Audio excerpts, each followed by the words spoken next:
Alin ba dito ang mas effective na self-defense?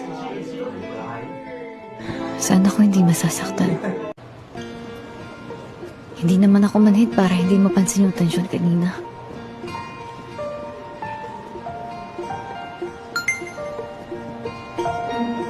Saan ka, Jay?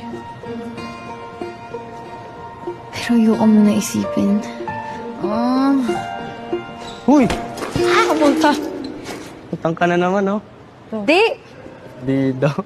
Iniisip ko lang kasi yung sa self-defense kanina. Oh. Kailangan ko ba talaga yung training niyo sa akin? Para mas magaling pa ako makapagbukbakan sa inyo. Kailangan mo matuto, Jay.